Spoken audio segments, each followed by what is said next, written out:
two elements. You're dividing the actual cost, which you have no idea what it's going to cost. It could cost $1,000, $10,000, or $100,000 to actually produce what this client is looking for based on what you told me, a big grow operation. And you are dividing the hours you put into it, saying this is how many hours I'm projecting. However, after a month or two of working those hours, you can provably show the client, based on the hours I'm working, this is what I'm able to produce. If we increase those hours, I think I can get to the goal. And you are basically increasing the costs of the bid without directly saying the bid costs more, because you've already established that what I'm bidding is the hours, and then you just pay for all your cost and materials on your own. But instead what you did was you lumped it together with no information of what it's going to cost and how many hours you actually have to put into it. So what happens now if you have another client call you that says, hey Joe, I need you for this project ABC, and it's going to require 20, 30 hours a week, 40 hours a week. What if you have 3 clients call you, 4 clients? Now before you know it,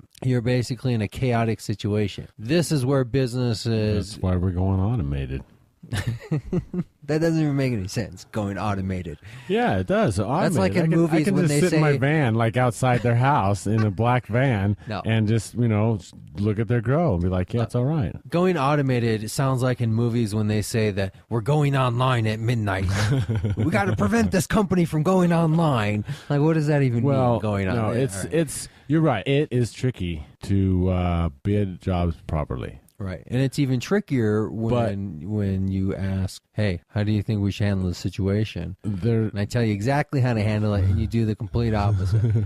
I told the guy, I says, look, I'll do it. This room is 16 by 10, my last grow here, and it's a 32 plant growth. I can put those together in my sleep. Right.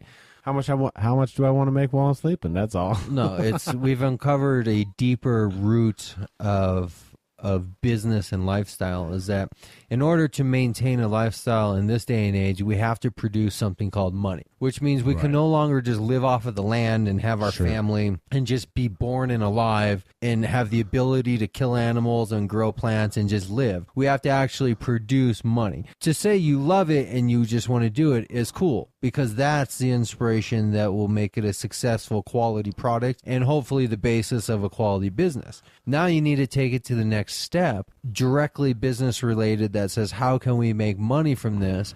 And how can we make money in a manner that's actually going to let me profit and not just break even? Because right now you're going at a break even. That's like knowing your ABCs and then somebody giving you a Japanese alphabet and saying, here. Do they have 3 ways of counting in Japanese? I know. And I can barely count in the one way in English. Main goal is to walk away with a very happy customer. Right. So my end goal of browbeating you is just so everybody understands when I give advice, just take it and do it. For God's sake, I was given the name Brainstorm. Do you think I just gave myself that name? No, I'm not arguing that. I love growing. I love teaching people to grow. I've had several businesses. It's not what I do to survive anymore, but it is a hell of a lot of fun, and I'm going to have a job where I can finally have some fun doing it. Well, there you go. Let's finish with one question that I ask everybody. What do we tell the children? You're a family man. How many kids do you have? Straight up, I have 6. 6? Holy Brady Bunch. Well, between my wife and I, we have 6. So usually my daughter's in the Navy. She's 19 years old. My son is 18 years old. Graduating high school this year. As far as what I tell the kids, cigarettes, they will kill you.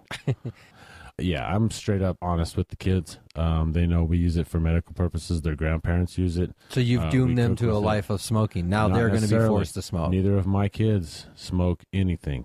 And how do they treat it? What do they think of it? Neither of them smoke. But what do they think of it? What do they think of their dad smoking and being involved? I mean, they had to have gone through their whole life of being in school with DARE programs and Just Say No's and, pot is bad and everything else. What do we say to them? Do you have a conversation with them? I don't know. It's kind of like saying... Do they talk about it? No. No. It is... it was kind of weird. I've always smoked. Are you a daily user? Yeah. Do you consider yourself to be addicted? I don't feel myself when I don't smoke. I don't feel any euphoric high I can smoke and smoke and smoke and smoke, and I don't get that euphoric high. I smoke some really good bud from a lot of different folks, many growers, dispensaries, and I don't get that euphoric high.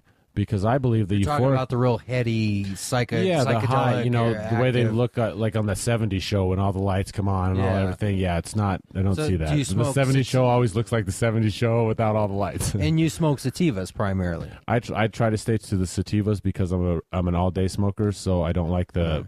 I don't like to feel any more tired at the end of the day than I do at the beginning. So I guess we should point out, just for those who don't know, the whole sativa indica. I know everybody knows and blah blah blah, but it's interesting because usually you would smoke a sativa to get the heady high, the THC psychoactive effect. So the fact that you are smoking sativas and you don't get that is interesting. It's more of an energetic run. Yeah. I found that that's what people use it for, the creative, the energy, the exactly. And the thinking doesn't go away. Right. I'm able to focus a little bit better. No, it's more of an energetic, a focus. It's like a focus session every time I smoke a joint. And people with ADD says it works wonders. It does, and that's what I've been diagnosed with. The whole father's, your dad's pot that he was smoking is literally his pot. It doesn't exist anymore. It's not your pot, because our pot, the medical stuff that we've been consuming the last few years that's out flooding the market, this high-grade stuff that's clean, is giving this reaction to most people. It's not the couch lock, sit on the couch, eat Doritos, eat your Cheetos and goldfish. It's giving people euphoric highs and energy and creative inspirations. I actually just spoke with a young kid, who did a TED Talks here. You know what TED is? TED Talks? Mm-hmm. Here in Denver. Genius kid, inventing stuff and robotics, blah, blah, blah. Sent me a little private message saying, hey, man, I support your show, man. I support cannabis 100%. I use it a lot. And it threw me for a loop, because here's this young, up-and-coming, science fair winning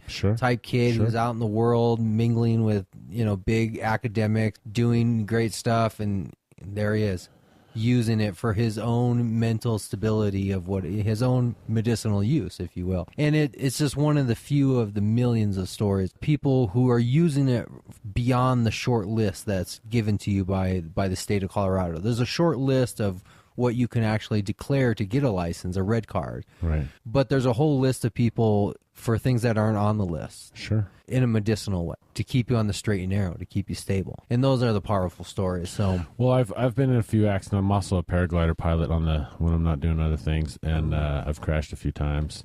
Lived through some pretty crazy surgeries and busted up legs and stuff like that. I believe that I don't think it should be regulated at all. You think it should just be open like flour? It should be open like flour. We should market anybody who can grow it and grind it and produce it, make whatever you want with it. Just anybody, the educated ones open that commodity. are going to have I mean, you teach them to grow.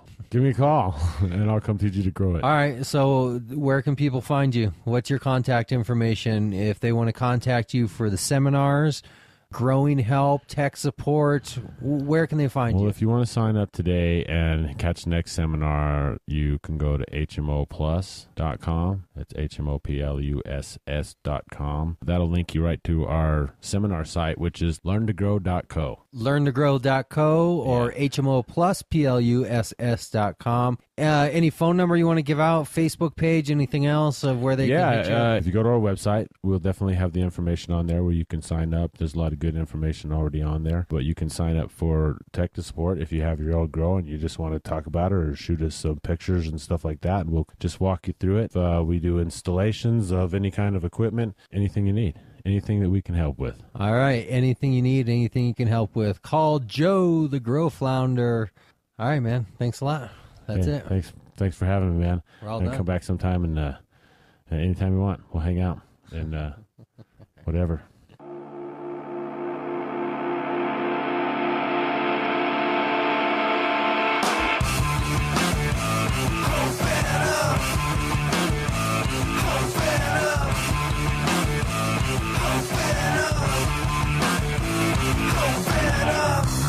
Well, there you have it, the one and only Joe Growflounder, right here in the CCP Cannabis Community Project studios. I really enjoyed that interview. It was very personal. For all the years that I've known him, close to 20 years or so, I have never had the chance to truly sit down and hear every detail of his backstory, and we're going to get to know him more, and I hope you got to know him a little bit more, and he gave you a little bit of inspiration, maybe on how to get yourself from where you are to where you want to be. And that's all we're trying to do, is just give you a guide and a little helping hand to how to become an entrepreneur, and if you want to do it in this industry, how to be a cannapreneur. Keep listening to our show. We got a bunch of new shows lined up for the new year that are going to be just excellent. We're going to be talking to dispensaries and growers, security companies, lawyers, physicians, all sorts of people, those getting involved in hemp. All you got to do is just listen in every Saturday on Geek Street Society Radio, or you can listen directly from my webpage at cannabiscommunityproject.com. You can find us on Facebook also, Cannabis Community Project, and we will be broadcasting every Saturday at 4:20 right here, same place, same time. See you next week. Don't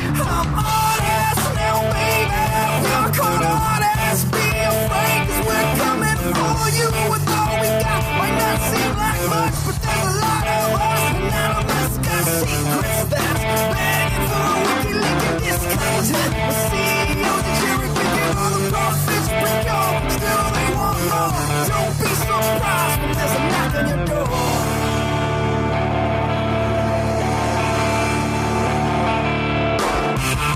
All you want sense is your money's spent. Tell friends that's me knocking down your door. Open up, open up. All you want sense is your money's spent. Tell friends that's me knocking down your door. Open up, open up.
We're going to do it again next week. We got a great interview coming up. We got a couple more musicians. We got the MJ Freeway. We're going to learn about the software systems dispensaries are using. We got Christy Wheeler coming up in a couple weeks. We're going to learn about displaced families and patients coming in from out of state. Oh, we got so much going on. I don't even know where to start. Just come back next week, same time come back next week, same place, same time. We'll see you later.